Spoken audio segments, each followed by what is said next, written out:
going, everyone? About once a year on my channel, I'll do a Q&A where I give you all the opportunity to ask me any question you want, and I'll answer them in a video format. If you're following me on Instagram, you probably saw me do this story post a little while back. So here I am. I got about 40 questions. I'm going to be answering a little bit over half of them today.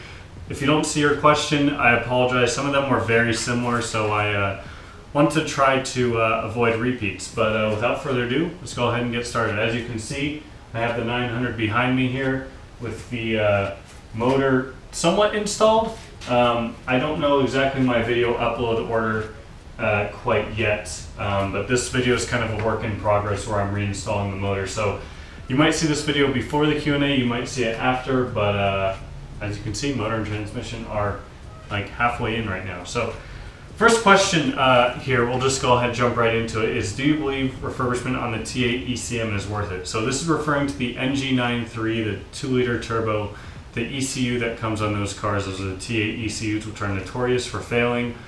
And I'm not sure what he means exactly by refurbishment. If you mean something like a relocation or a spacer kit, 100% yes, do it. I would do that again in a heartbeat if I hadn't already.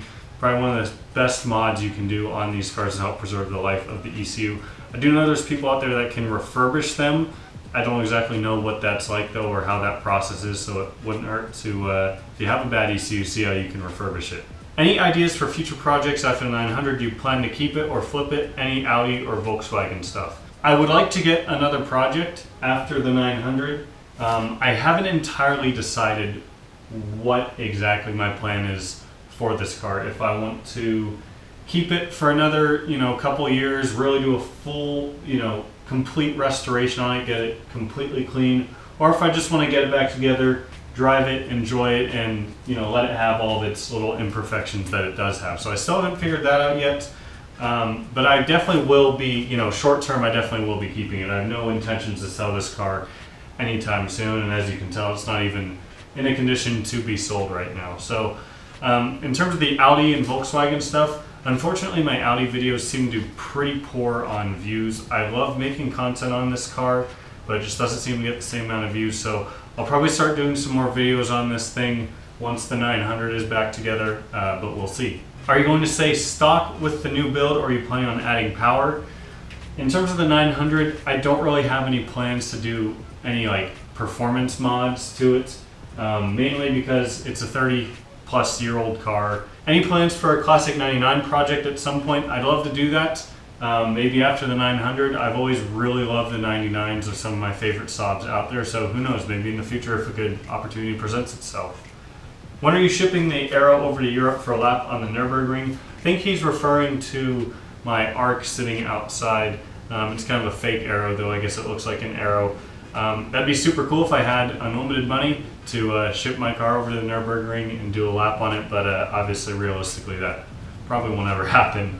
Any tips on cheap styling for an NG93 Sport Combi? I'd say there's a couple of things that come to mind. First off, an Aero front lip or an Aero body kit. Second off, you could get like a fake Hirsch rear diffuser, as well as an actual spoiler. They have both of them. You could also do eyelids on the headlight. They have Maptune sells some really cool aftermarket grills, which I think I'm going to pick some up here soon for my 9.3.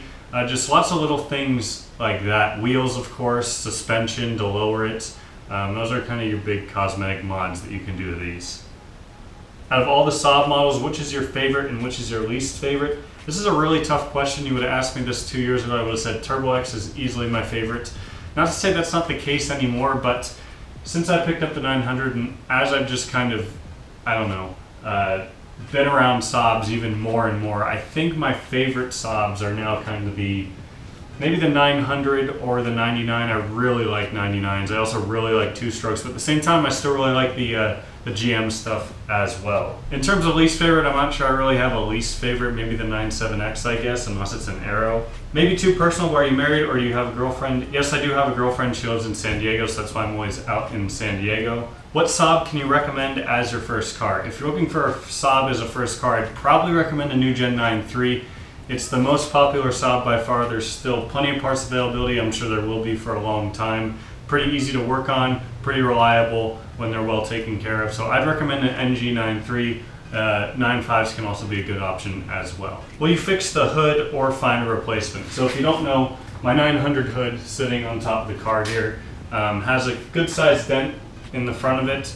And that's kind of part of my, do I decide to restore it fully or do I kind of just leave it as is? So I haven't fully made up my mind on that. If I come across a good hood locally though, that obviously will be in a different color. If it's straight, then I'll probably pick that up and have it repainted. Would you ever buy a 1.9 diesel Saab 9.3? Obviously by importing one from Europe. So yes, if you don't already know, the diesel 9.3s were never sold in America. I don't really have a desire to ever own one. If I came across the opportunity to get one that was dirt cheap, maybe, but parts availability would also scare me. A lot of it would probably have to come from Europe. What car do you use more, the S3 or the 9.3? This is a really good question. I try to split the miles about evenly. Since I bought the S3 back in February, I put about 5,000 miles on it. I think in about that same time frame, I put about 5,000 miles on the 9.3. My goal is to kind of keep the 9.3 as my daily driver, put the most miles on that. Try not to put a ton of miles on the S3 just because it only has 34,000 miles on it, so I don't want to run it up super fast, but I'd say use them about evenly. How and when did you get attached to Saabs?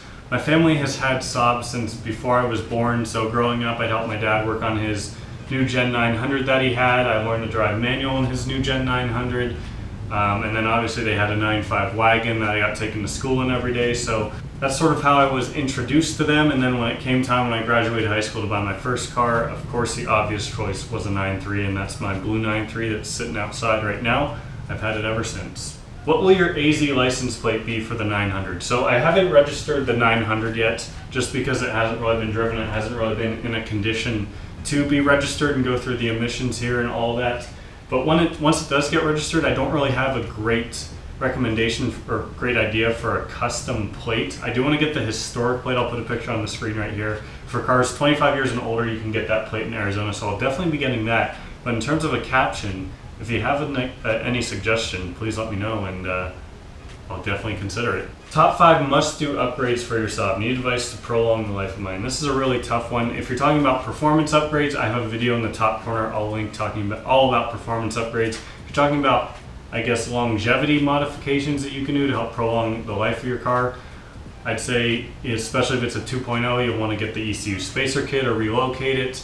You'll want to do things like get a metal coolant tee. You'll want to stay on top of all your servicing, do transmission fluid. Make sure you're doing all that sort of preventative maintenance, things like that. There really isn't many modifications that you can do to prolong the life of these cars outside of like an ECU spacer kit. The motor and manual transmission are in, question mark. Yes, they are in, like halfway.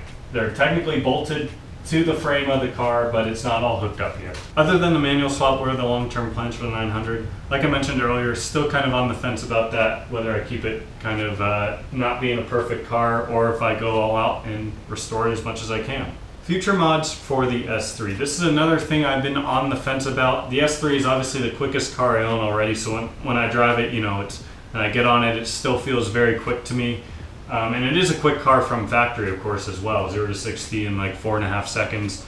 Of course, there's plenty of potential with this. A stage 1 tune on these cars can bring it up to anywhere from 360, 370 horsepower. So they can really rip with just a stage 1 tune. Now that being said, a stage 1 tune and a transmission tune for these cars runs over $1,000. So to me, it's almost like I'd rather save that $1,000 and maybe put it towards my next car. I'd really like to get a new RS3 that just came out, maybe in 2 or 3 years. So I'm kind of thinking maybe just keep it stock.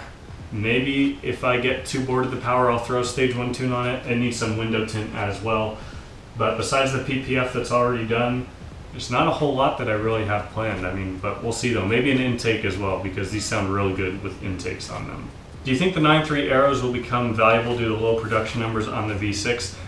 I think the manual V6s will become more valuable. We've already seen them rise in price. I mean, you used to be able to find manual V6s for $2,000, $3,000 that were in decent shape. Now it seems like most of them are commanding at least $4,000 or $5,000, and the nice ones are commanding 7, 8, 9, 10 and above, depending on the spec and the mileage and all of that. So I think the nice ones are definitely going to hold their value and appreciate a little bit more. Nowhere like $30,000 or anywhere like that, I don't think, but they're definitely not going to lose much value.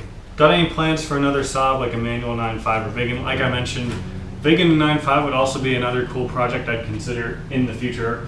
Again, I won't be getting anything though until after I sell one of my cars, which this will probably be the first one to go, but that won't be anytime soon at all. Most difficult part of the manual swap. So far, the most difficult part has probably been the pedals. And that just because I had so much going on with that. If you didn't see that video, click up here in the top corner to check it out. But hopefully that ends up being the hardest part of the swap. I think in the end, the hardest part will either be getting the gear linkage all sorted out and the shifter. I've heard that can be a little bit difficult, or getting the interior 100% back together, just because there's so many little things that I took out of that interior. But hopefully the pedals end up being the hardest part, but we'll see. And lastly, are you planning on modifying the S3? I already talked about that one, so I think we'll end it right there, guys. Let me know what you think down below in the comments. I'm super excited to have this thing even closer to being back on the road.